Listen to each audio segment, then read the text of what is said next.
오늘 하나님께서 우리에게 주신 말씀은 출애굽기 19장 1절에서 6절까지의 말씀입니다.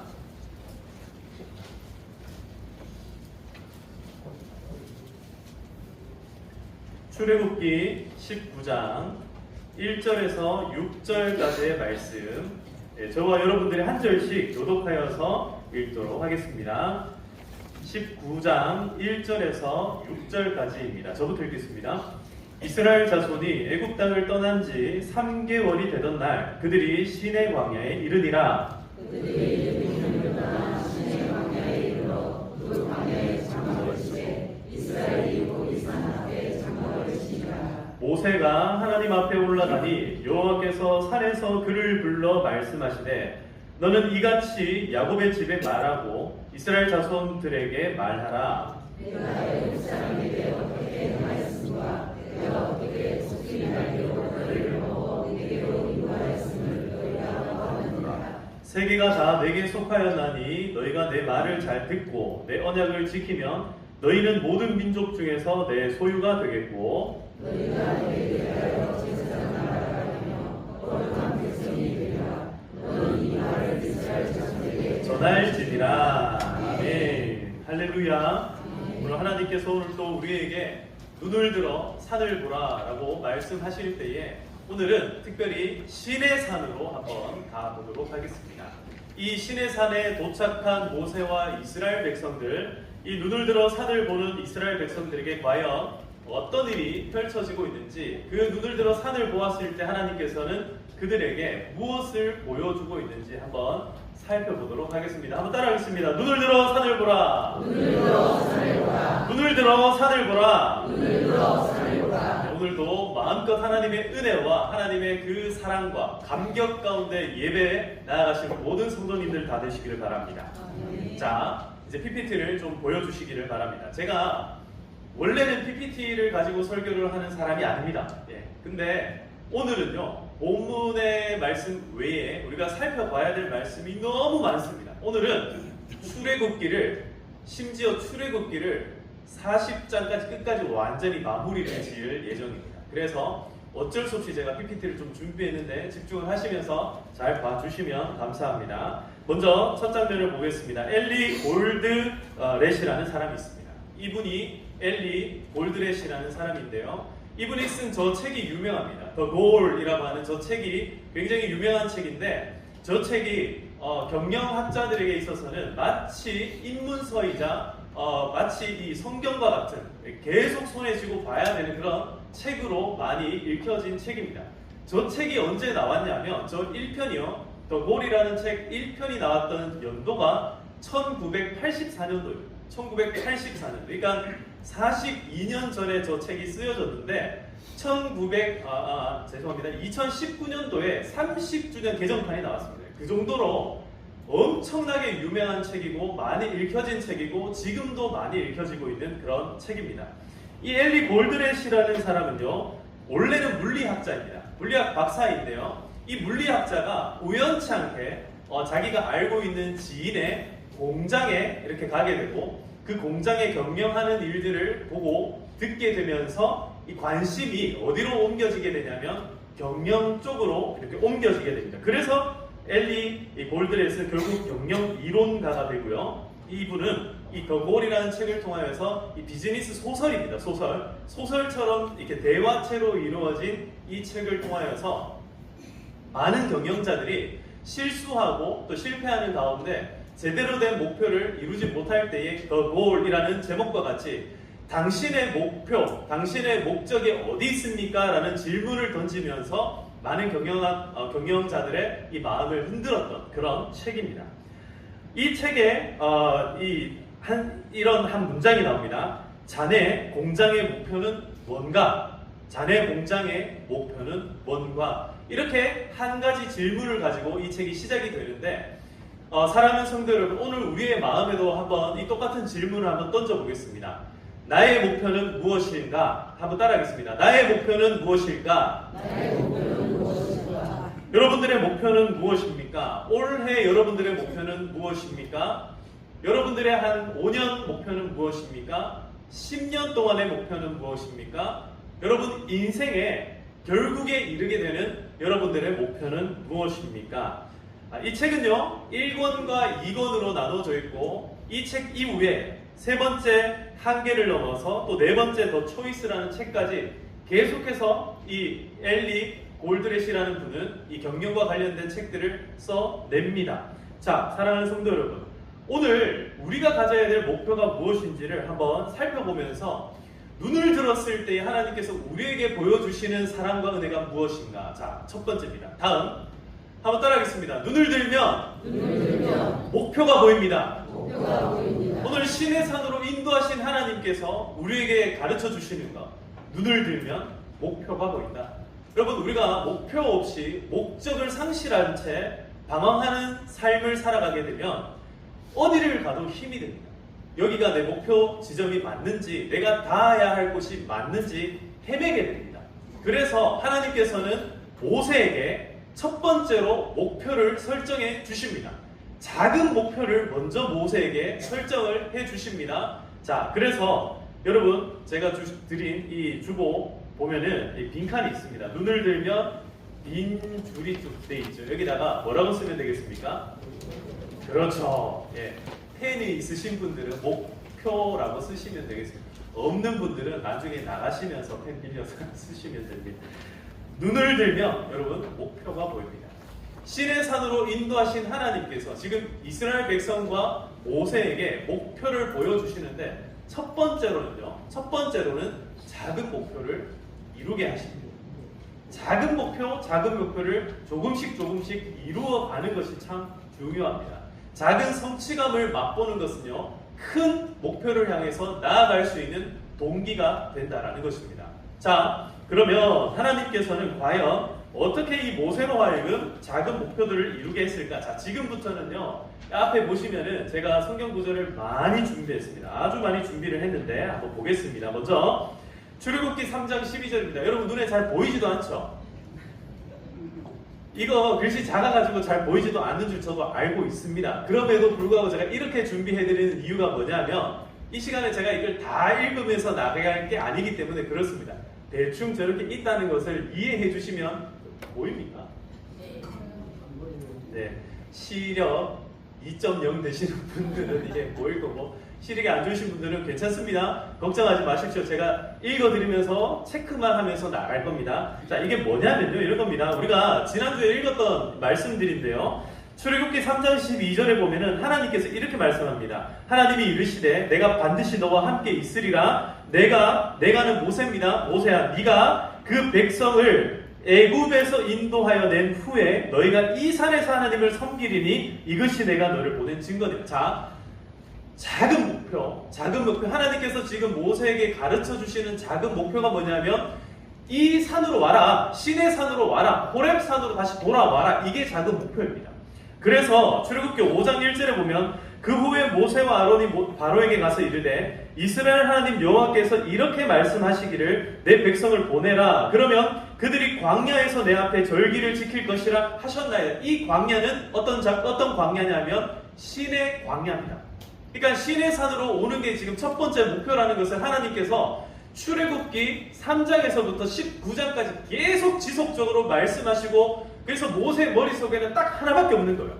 이 10가지 재앙이 지금 모세의 머릿속에 있는 게 아니라 모세 머릿속에 각있는 데가 딱 하나.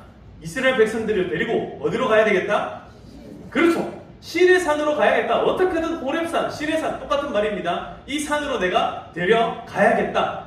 이 목표 한 가지만을 지금 모세의 머릿속에, 마음속에 새기고 나간다. 그겁니다. 자, 그래서 출애굽기 8장 1절에도 보시면 하나님께서 모세에게 또 이렇게 말씀하시죠. 내 백성을 보내라. 그들이 나를 섬길 것이라.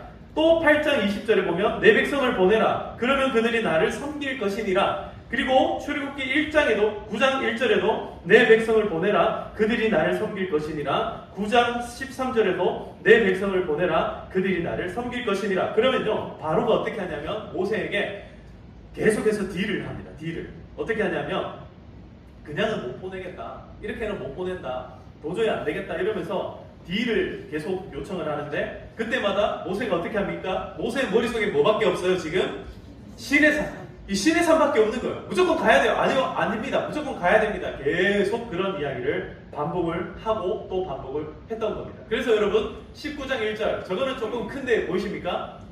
예, 같이 한번 읽어보겠습니다. 시작. 이스라엘 자손이 애굽 땅을 떠난 지 3개월이 되던 날 그들이 신의 광야에 이르니라. 할렐루야.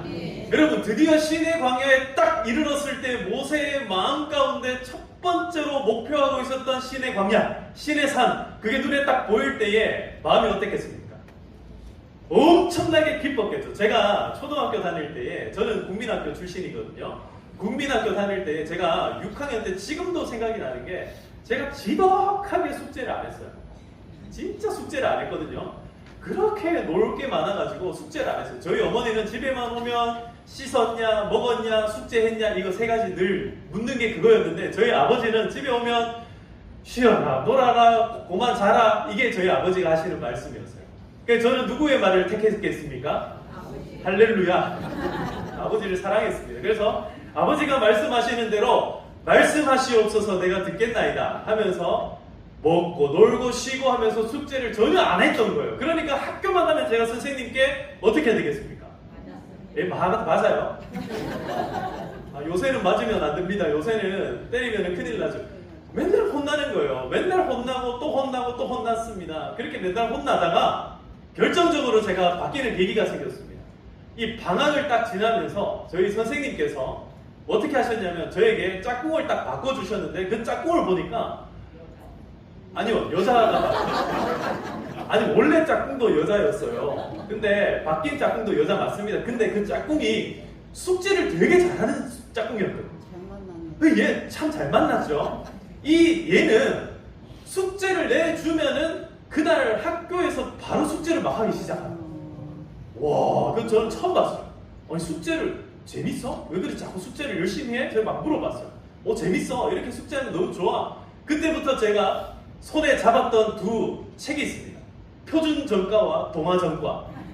이 두 이제 전과 책을 붙들고 교과서에 나오는 숙제를 열심히 하기 시작했어요. 집에 가가지고 숙제를 해가지고 딱 그 다음날 학교를 가는데 여러분 제 마음이 어땠겠습니까? 너무 행복한 거예요. 딱 학교를 갔는데 선생님이 질문을 하잖아요. 자, 오늘 숙제 안 치고 손 들어봐 하는데 저요! 제가 손을 딱 드는 겁니다. 제가 숙제를 했어요. 선생님이 자, 그 다음 단은 빈칸만 하면 제가 손을 막 들고 있는 거예요. 요 앞에서 제가 세 번째 줄에 앉았는데 계속 손 들고 있었어요. 저요!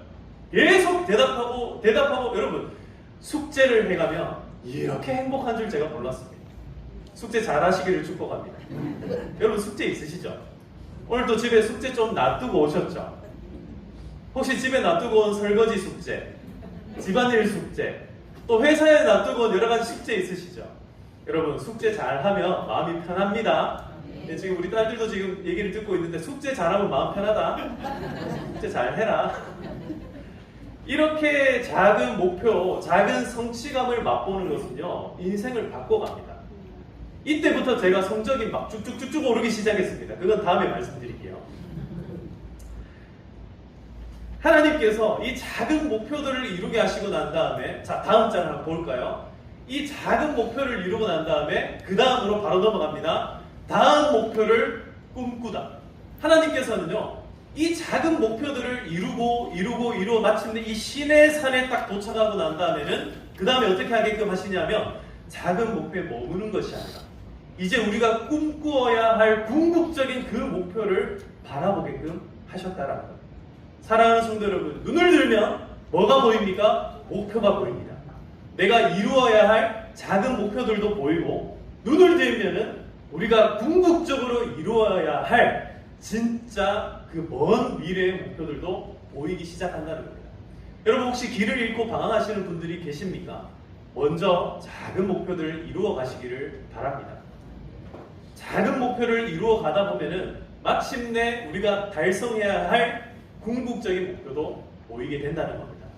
그래서 오늘 우리 이렇게 한번 인사합시다. 더 넓고 먼 미래를 꿈꾸십시오. 시작! 더 넓고 먼 미래를 꿈꾸십시오. 아니 목사님 제가 올해 나이가 이제 70대가 들었는데 80대가 들었는데 90대가 들었는데 뭐 더 뭘 꿈꾸라는 얘기입니까? 우리의 인생은 영원에 있는 줄 믿습니다. 우리는 영원한 저 천국을 늘 꿈꿔야 될 줄 믿습니다.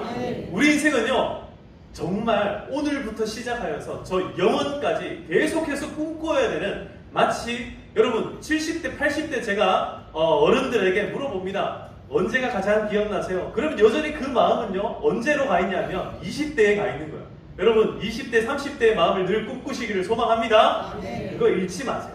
그 열정과 그 어떤 에너지들을 잃지 마시고, 여러분 우리 모양은 늙어가도 우리 생각은 늙어가지 않을 수 있지 않습니까? 아니 오히려 우리의 영혼은 더 젊어질 줄 믿습니다. 왜냐하면 하나님께서 우리에게 영원을 꿈꾸게 하셨기 때문에 그렇습니다. 모세가 이제 다음 목표를 꿈꿔야 됩니다. 모세는 신의 산까지 인도해 왔는데 이 신의 산이 끝이 아니라는 거예요. 이 신의 산은 거쳐가는 과정일 뿐이었습니다. 자, 그러면은 모세가 이제 어디로 가야 되는가? 자, 우리 다음을 한번 보겠습니다. 한번 정리하고 넘어가겠습니다. 자, 첫 번째. 그 다음. 자, 이걸 보십시오. 첫째, 눈을 들면 목표가 보입니다. 작은 목표는 이루어 나가는 겁니다. 그래서 작은 성취감들을 여러분들이 맛보는 것이 중요합니다. 그 다음 목표를 꿈꾸어야 됩니다. 더 넓고 먼 미래를 꿈꾸시기를 주님의 이름으로 축복합니다. 그 먼 미래, 다음 목표가 무엇인가? 그 전 PPT를 잠깐 보여주시면요. 예, 여기에 보면은 다음 목표가 나옵니다. 이것도 글씨가 조금 작은데요. 다음 목표가 뭐냐? 바로 출애굽기 19장 4절에서 6절까지에 나오는 이 말씀인데요. 자, 4절에서 6절까지 다 함께 읽어보겠습니다. 시작! 내가 애굽 사람에게 어떻게 행하였음과 내가 어떻게 독수리 날개로 너희를 업어 내게로 인도하였음을 너희가 보았느니라.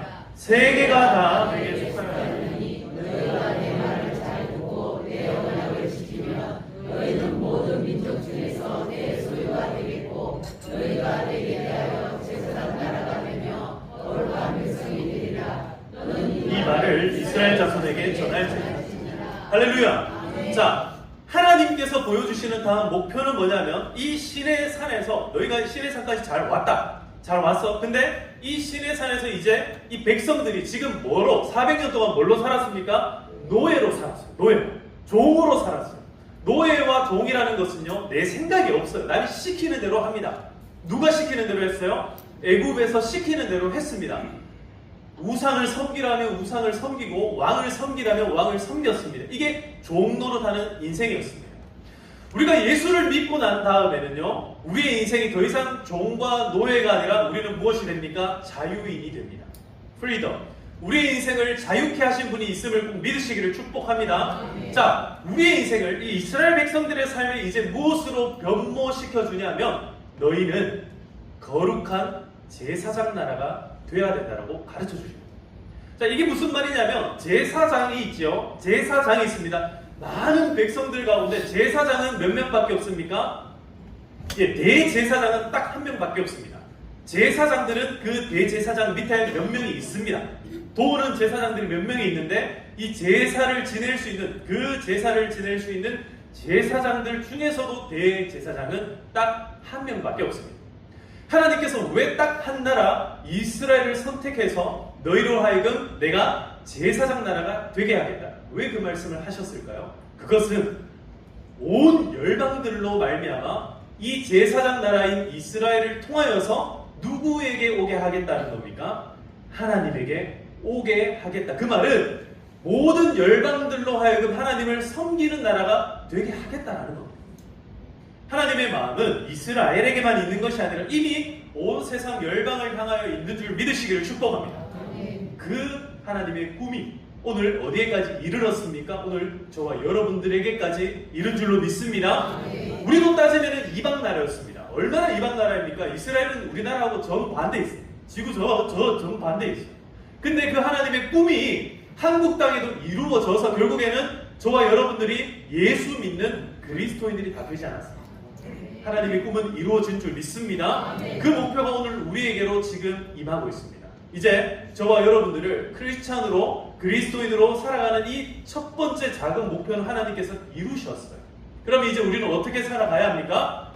제사장 나라. 여러분, 여러분들 한 분 한 분이 다 제사장인 줄 믿으시길 축복합니다. 이 만인 제사장이라고 얘기하는 이유가 뭐냐면 이제 여러분들의 심령에는 모두가 성령으로 충만하여져서 그리스도와 교제하면서 하나님을 향하여서 나아가는 인생이 되었다라는 거예요. 그러니까 누구라도 여러분들을 보면 누구를 만나는 것과 같습니까? 하나님을 만나는 것과 같다. 누구라도 여러분들을 보면 예수님을 만나는 것과 같다라는 겁니다. 사랑하는 성도 여러분, 우리를 통하여서 하나님께서는 이 꿈을 꾸십니다. 하나님께서는 하나님의 나라가 누구를 통하여서요? 나를 통하여서. 무슨 교회를 통하여서요? 평화교회를 통하여서 하나님의 나라가 이 땅 가운데 세워지기를 꿈꾸십니다. 그 꿈에 동참하시기를 주님의 이름으로 축복합니다.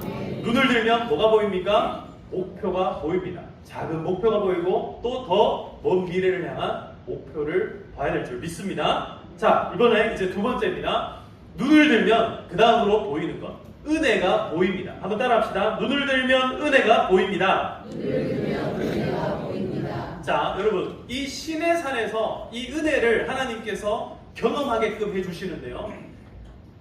이제 진짜 또 말씀이 엄청 많이 나올 겁니다. 한번 살펴볼 건데요. 이 여러 많은 이제 이야기가 오고 가고, 그러니까 한마디로 얘기하면요, 모세가 신의 산 꼭대기로 올라갔다가 백성에게로 내려왔다가 올라갔다가 내려갔다가 이걸 총 몇 번을 하냐면 8번을 합니다.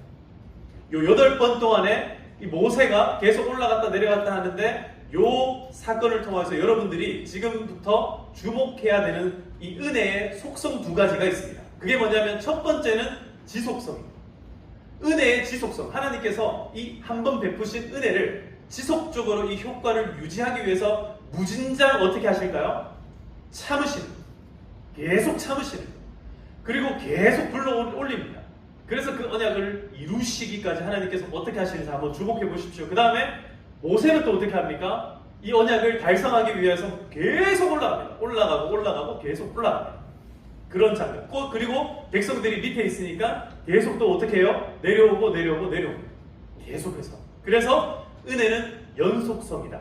이 지속성과 연속성을 우리가 이 개념을 일단 생각을 하면서 한번 보도록 하겠습니다. 자, 다음 보여주세요. 네, 지속성과 연속성. 제가 7.8개의 믿음이라고 표현한 이유가 모세가 신의 산을 몇 번 올라간다고요? 8번을 올라갑니다. 한번 순서대로 보겠습니다. 자, 다음 은혜의 지속성과 연속성. 첫 번째입니다. 첫 번째로 하나님께서는 오리엔테이션을 진행합니다. 성결을 준비를 시키세요. 백성들에게 성결을 준비해라 하면서 모세에게 19장 3절 모세가 하나님 앞에 올라가니, 여기에서 모세에게 하나님께서는 백성들을 성결케 해라, 정결케 해라, 깨끗하게 씻고 3일을 기다려라, 이 이야기를 하세요. 그리고 7절에 보면 모세가 내려와서 백성의 장로들을 불러서 그것을 들은 것을 진행을 시킵니다. 두 번째, 온 백성 앞에서 이제 하나님께서 강림하시는 장면. 19장 9절을 보시면 여호와께서 모세에게 이르시되, 그리고 14절을 보면 모세가 산에서 내려와 백성에게 이르되, 하나님께서 말씀하신 것을 또 이르는 장면. 그 다음 세 번째, 백성의 부주의를 경계시킵니다. 19장 20절에 보시면 여호와께서 신의 산 곧 그 산 꼭대기에 강림하시고 모세를 그리로 부르시니 모세가 올라가매. 25절 모세가 백성에게 내려가서 그들에게 알리니라. 그리고 네 번째로 백성이 두려워서 대언을 요청합니다.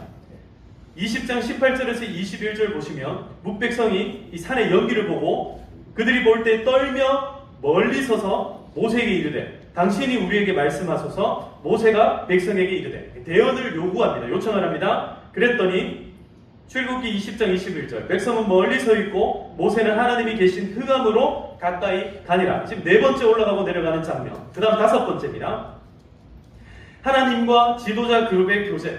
이 장면은요 정말 너무 아름답고 멋진 장면입니다. 이 장면 한번 우리 다 같이 한번 읽어보겠습니다. 24장 9절에서 11절 보이시는 분 같이 한번 읽어보겠습니다. 시작. 모세와 아론과 나답과 아비후와 이스라엘 장로 70인이 올라가서 이스라엘의 하나님을 보니 그의 발 아래는 천국을 편듯하고 하늘같이 청명하더라. 하나님이 이스라엘 자손들의 존귀한 자들에게 손을 대지 아니하셨고 그들은 하나님을 뵙고 먹고 마셨더라. 아멘. 여러분 원래 하나님께서 이스라엘 백성들을 만날 때 항상 그 사이에 뭐를 둔다 했습니까? 구름을 둔다 했습니다. 구름을 두는 이유가 뭐예요? 백성들이 하나님을 보면은 어떻게 되는 거예요? 죽습니다. 왜요? 죄 때문에. 그래서 하나님께서 그들을 정결케 하시고 준비시켜서 결국에는 만나는데 이제 하나님의 발 아래가 어떻다고요? 천국을 편다. 오늘 여러분 올 때 보니까 하늘이 어땠습니까? 파랬습니까? 어땠습니까? 제가 잘 몰라가지고 환했습니까? 파랗고 우리가 왜 가을 하늘 하면은 하늘이 완전 파란 하늘 있잖아요. 그런 것처럼 지금 하나님 발 아래 천국을 폈는데 엄청나게 파란 하늘 위에 누가 계세요? 하나님이 계시는 거예요. 지금 그걸 누가 직접 봅니까? 장로님들이 그리고 제사장들이 직접 그걸 보고 있는 거예요. 그렇게 먹고 마시며 교제하는 이 궁극적인 코이노니아를 지금 여기에서 펼쳐 보이십니다. 이런 일들이 지금 펼쳐지는 게 출애굽기 24장이에요. 자, 대단히 얼마나 하나님의 은혜가 크고 놀라운지 그 하나님의 은혜의 연속성과 지속성이 느껴지십니까? 자, 계속해서 보겠습니다. 근데 문제는 뭐냐면 이겁니다. 6번째. 모세의 부재와 백성의 부패함. 드디어 하나님께서는 모세에게 10계명을 주시기로 작정을 하셨어요. 그래서 모세를 불러 일으키시는데 문제는 여기서 나옵니다. 13절에 보시면 24장 13절 모세가 그의 부하 여호수아와 함께 일어나 모세가 하나님의 산으로 올라가매 18절 모세가 구름 속으로 들어가서 산 위에 올랐으며 모세가 40일 40야를 산에 있으니라. 32장 1절 백성이 모세가 산에서 내려옴이 더딤을 보고 32장 7절 여호와께서 모세에게 이르되 너는 내려가라 내 백성이 부패하였도다. 15절 모세가 돌이켜 산에서 내려오는데 28절 레위 자손이 모세의 말대로 행하매 이날에 백성 중에 3,000명가량이 죽임을 당한다. 이 6번째 시내산 올라갔다 내려오는 사이에 이 사건이 발생하고 맙니다. 여러분 여기에서도 우리가 발견해야 되는 것은 하나님의 은혜입니다. 하나님께서 10계명을 주시고 하나님의 계명을 주시는 이 놀라운 시간 사이에 모세와 여호수아는 지금 시내산 위에 있어요. 그런데 백성들은 어디 있어요? 시내산 아래에서 부패해버립니다. 그들이 지금 황금 송아지를 놔두고 아론이 만들었어요. 아론이 황금 송아지를 만들고 거기에다가 잘못된 예배를 드리고 자기들끼리 잘못된 예배를 드리면서 기뻐하고 있었던 거예요. 그때 하나님께서 어떻게 하십니까? 모세에게 어떻게 하셨냐면 모세에게 모세야 안 되겠다. 얘네들 다 싹 다 죽이자. 없애자. 그리고 내가 오늘 너와 이 여호수아 너네들로부터 새로 나라를 만들어줄게.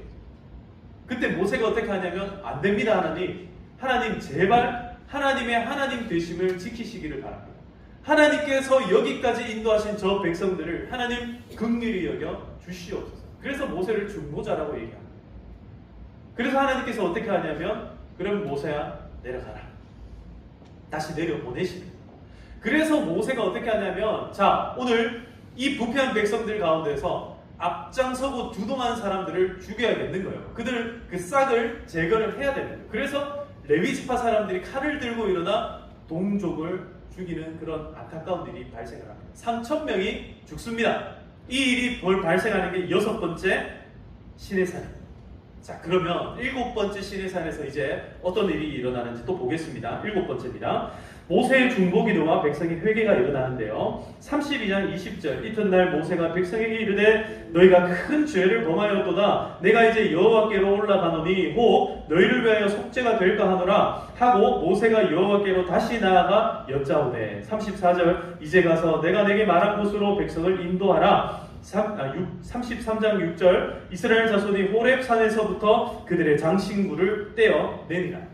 원래 이 장신구는 어디서 달았던 거냐면 애굽에서 탈출할 때에 애굽 사람들이 너무너무 두려워하면서 그들이 가지고 있는 금, 은, 폐물들을 다 백성에게 내어놓았습니다. 그러니까 이 사람들이 막 장신구를 착용하고 막 금을 막 치렁치렁 하고 나왔어요. 그런데 그것을 어디에서 이제 다 내려놓습니까? 이 호렙산, 이 시내산 아래에 있는 이 호렙산에서 다 내려놓습니다. 자, 여기서 잠깐 다시 한번 정리합니다. 자꾸 호렙산과 시내산이 지금 계속 중복해서 나오는데요. 이 호렙산을 조금 이제 여러 학자들의 여러 이야기가 있습니다만은 대체로 정리하면 이렇습니다. 큰 산맥을 호렙산이라고 얘기를 하고 그 가운데서 한 산의 정상을 시내산이라고 얘기한다. 이렇게 정리를 해주시면 제일 좋을 것 같습니다. 그래서 시내 광야, 이 시내 광야라고 얘기하는 이 한 어떤 한 영역을 호렙산이라고 우리가 이해를 하시면 될 것 같아요. 자, 여기에서 이스라엘 백성들이 이제 그들이 치렁치렁 달고 있던 장신구들을 다 내려놓습니다. 그들의 작은 목표들을 달성한 이후에 더 큰 목표를 보여주신 하나님 앞에 범죄한 이 이스라엘 백성들이 마음 가운데에 정신을 차리기 시작을 한 겁니다. 그래서 우리가 달고 있어야 될 것은 이 장신구가 아니구라는 것을 깨닫게 되었고, 하나님의 연속적이며 또 지속적인 그 은혜 가운데 그들은 장신구들을 이 치렁치렁 매달고 있던 것들을 내려놓고 이제 하나님만을 바라보기 시작했다는 겁니다. 자, 이제 마지막입니다. 은혜의 지속성과 연속성 8번째입니다. 모세의 새로운 10계명, 새로운 두 돌판을 받으러 올라갑니다. 그리고 성막 만들기를 돌입하는데요. 34장 4절 보시면 모세가 돌판 둘을 처음 것과 같이 깎아 만들고 아침에 일찍 일어나 그 두 돌판을 손에 들고 여호와의 명령대로 시내산에 올라가니 34장 6절에서 7절 말씀 여호와라 여호와라 자비롭고 은혜롭고 노하기를 더디하고 인자와 진실이 많은 하나님이라 인자를 천대까지 베풀며 악과 과실과 죄를 용서하리라. 그러나 죄를 면제하지는 아니하고 아버지의 악행을 자손 3, 4대까지 보응하리라. 34장 29절 모세가 그 증거의 두 돌판을 모세의 손에 들고 시내산에서 내려오니 그 산에서 내려올 때에 모세는 자기가 여호와와 말하였으므로 말미암아 얼굴 피부에 광채가 나나 깨닫지 못하였더라. 아멘.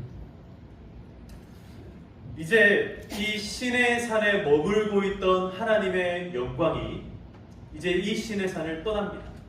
근데 이 떠나는데 어디로 다른 곳으로 휙 떠나가 버리는 것이 아니라 이 일이 있고 난 이후에 하나님께 처음 그때 40일 40이야. 그러니까 40일 동안에 하나님께 명령 들었던 그 모든 것들을 이때 이제 시행에 옮깁니다.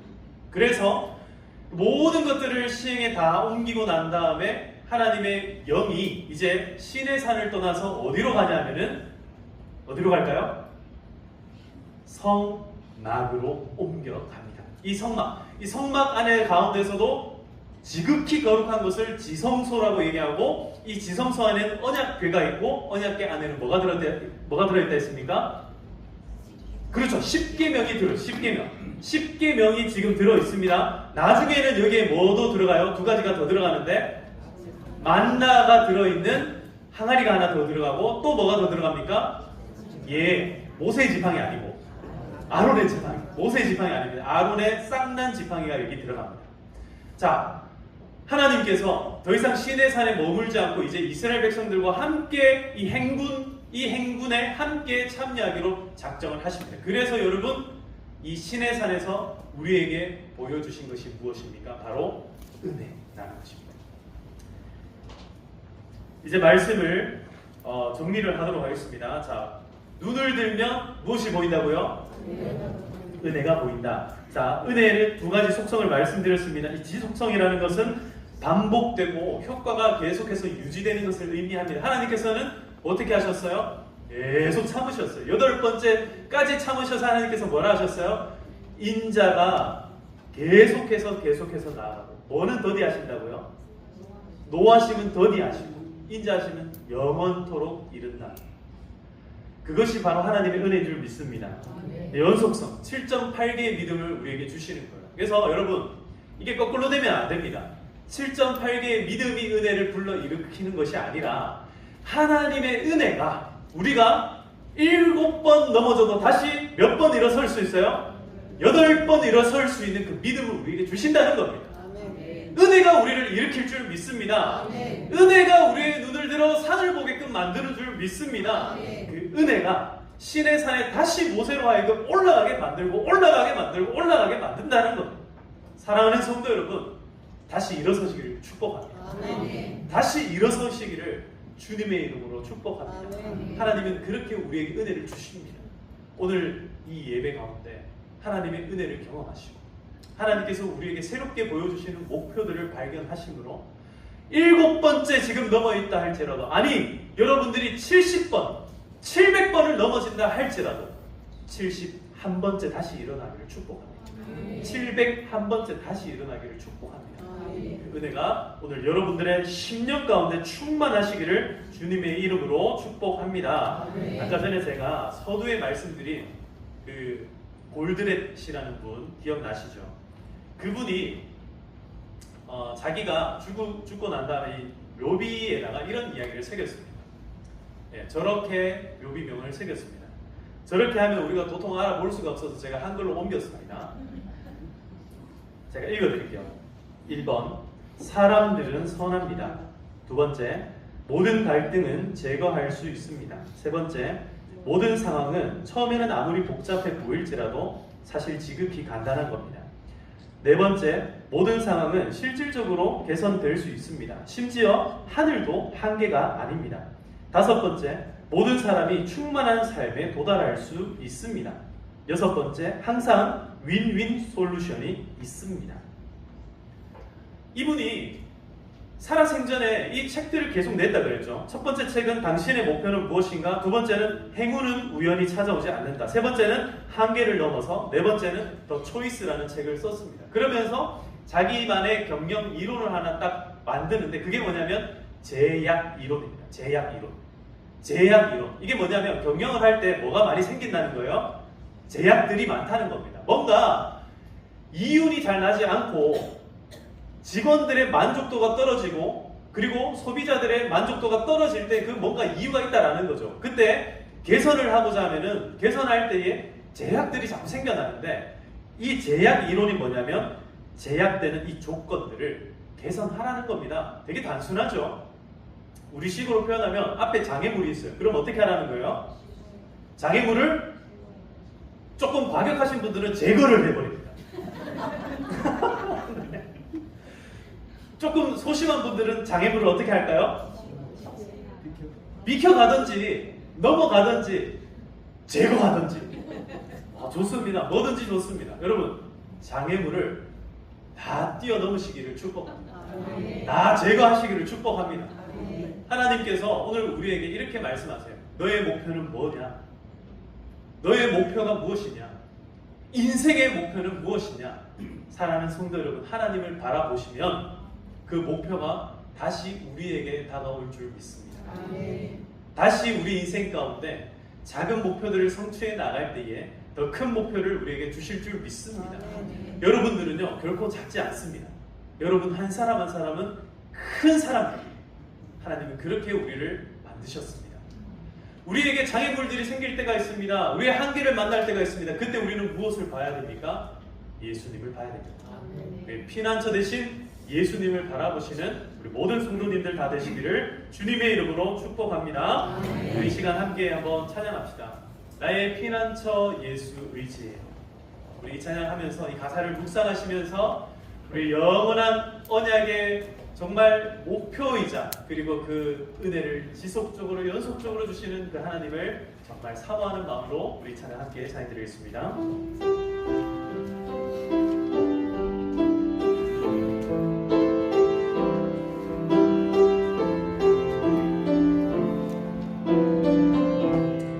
나의 피난처 나의 피난처 예수 의지해요. 나의 피난처 예수 나의 피난처 예수 의지해요. 나의 가는 길을 거센 바람 몰아쳐와도 나의 피난처 예수 의지해요. 다시 한번 더 고백합니다. 나의 피난처 예수 나의 피난처 예수 의지해요. 나의 피난처 예수 의지해요. 나의 가는 길에 거센 바람 몰아쳐와도 나의 피난처 예수 의지해요. 나는 영원히 주님 사랑해요. 나는 영원히 주님 사랑해요. 나는 영원히 주님을 사랑합니다. 나는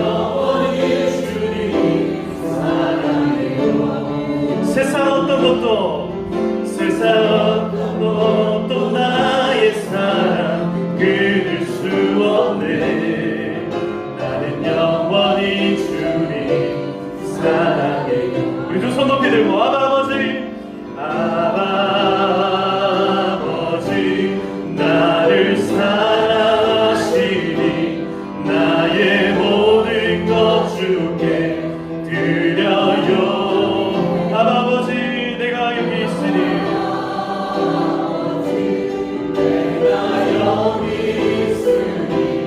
주님 영광. 다시 한 번 더 고백합니다. 아버지 나를 사랑하시니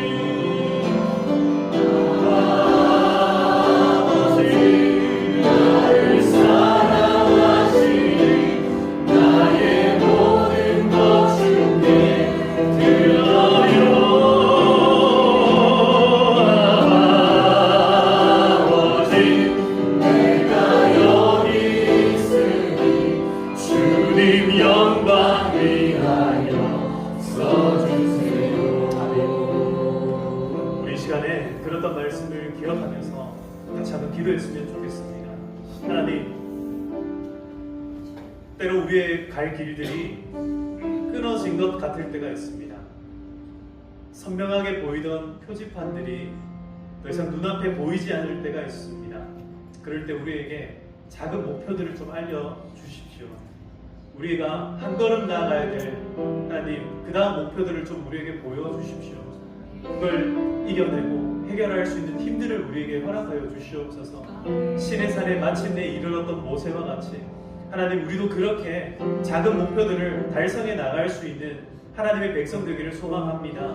하나님, 우리에게 더 큰 목표들을 또 보여주십시오. 하나님, 여기에서 머물지 않게 하시고 하나님께서 기뻐하시는 하나님의 그 은혜들을 바라볼 수 있는 그런 하나님, 우리의 눈을 들게 하여 주시옵소서. 우리에게 큰 은혜를 허락하여 주시옵소서. 우리가 넘어진다 할지라도, 우리가 죄 짓는다 할지라도 다시 우리를 용서하시고 우리를 받아주시는, 우리를 용납해 주시는 주님 앞에 하나님, 우리가 다시 한 번 더 나아가기를 소망합니다. 절대로 넘어지지 않게 하여 주시옵소서. 아니, 넘어진다 할지라도 다시 일어날 수 있는 7.8개의 믿음을 우리에게 허락하여 주시옵소서. 우리 가운데 하나님 함께하여 주시옵소서. 우리 들었던 말씀을 기억하면서 우리 주여 함께 외치며 기도하며 나아갑니다. 주여,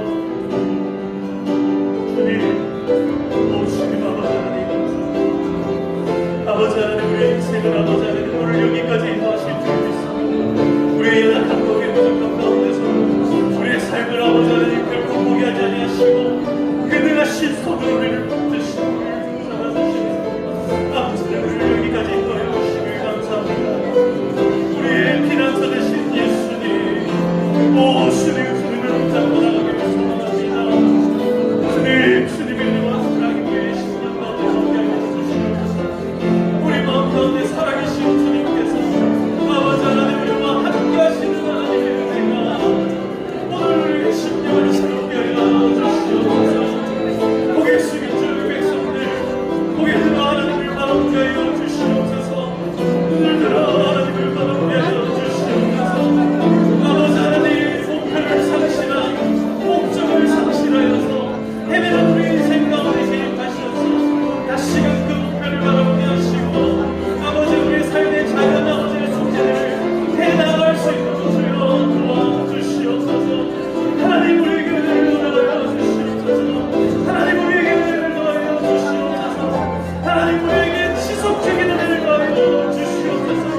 끊임없이 더하여 주시는 영속적인 아버지 하나님, 그 은혜를 더하여 주시옵소서.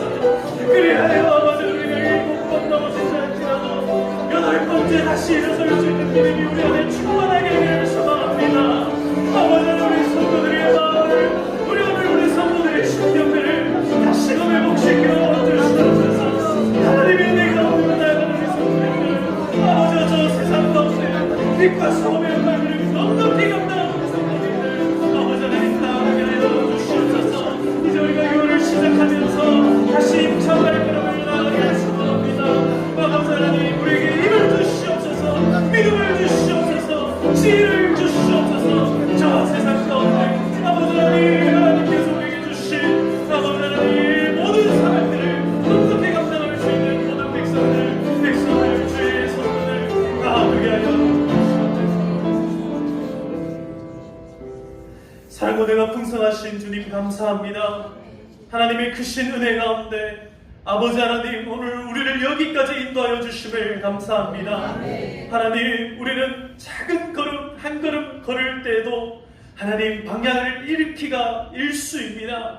하나님, 실수를 연발하는 우리의 인생 가운데 찾아오셔서 우리의 피난처가 되어 주시옵소서. 우리의 목표가 되어 주시옵소서. 우리에게 은혜를 더하여 주시옵소서. 우리의 신앙과 믿음을 더하여 주시옵소서. 다시 일어서서 주님의 나라를 꿈꾸며 주님의 나라를 이 땅 가운데 이루기에 부족함이 없도록 하나님, 오늘 우리에게 성령 충만케 하여 주시옵소서. 믿음 충만케 하여 주시옵소서. 우리의 모든 삶의 현장에서 승리하며 살아가는 주의 백성들 다 되게 하여 주시옵소서. 오늘 하나님 앞에 나올 때에 귀한 예물을 하나님 앞에 가지고 나왔습니다. 하나님 앞에 올려드리는 이 귀한 감사의 예물과 11조와 건축헌금, 장학헌금, 아버지 하나님 앞에 드려지는 모든 목적 헌금들, 아버지 하나님 선교 헌금과 전도 헌금, 아버지 하나님 이 모든 헌금들이 하나님 앞에 귀히 쓰임받게 하여 주시옵소서. 아버지 하나님 이 예물 드리는 손길들을 기억하사 아버지 하나님 정말 모든 손길마다 은혜와 복으로 충만케 하여 주시옵소서. 하는 일들마다 형통케 하여 주시옵소서. 막힌 길들 뚫어주시고 열어주시옵소서. 아버지 하나님, 그 인생들이 다음 단계로 도약하여 발전할 수 있도록 하나님 그 길들을 열어주시옵소서. 아버지 하나님께서 함께 하실 때에 하늘의 신령한 은혜와 아버지 하나님 이 땅의 모든 기름진 것들로 하나님 축복하사 아버지 하나님 모든 삶이 하나님의 은혜로 충만한 삶이 다 되게 하여 주시옵소서. 오늘 이 시간 나온 모든 성도님들 개인의 기도의 제목들 하나님 들어주신 줄로 믿습니다. 선하게 응답하사 아버지 하나님 착한 일을 시작하게 하신 하나님께서 그 일을 이루시고 끝날 때까지 함께 하실 줄 믿사오니 아버지 하나님 우리의 삶의 모든 걸음마다 동행하여 주시옵소서. 감사드리옵고 모든 말씀 예수님의 이름으로 기도드리옵나이다. 이제는 우리 주 예수 그리스도의 은혜와 하나님 아버지의 크신 사랑과 성령님의 교통하심이 눈을 들어 하나님이 보여주시는 그 목표를 바라보며 또 눈을 들어 하나님께서 베풀어 주시는 은혜를 바라보는 모든 우리 평화교회 성도들과 주의 백성들과 그들의 가정과 손으로 하는 모든 일들과 그의 모든 발걸음마다 지금부터 영원토록 항상 함께 있을지어다. 아멘.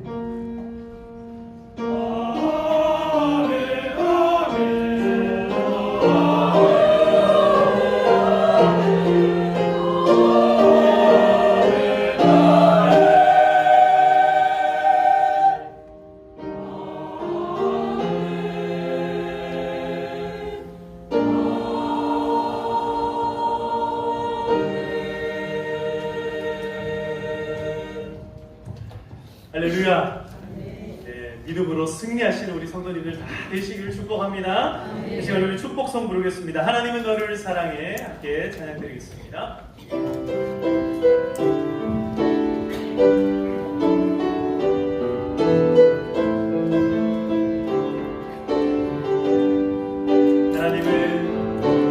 하나님은 너를 사랑해. 얼마나 너를 사랑하시는지 너를 위해 소별을 만들고 세상을 만들고 아들을 보냈네. 오래전부터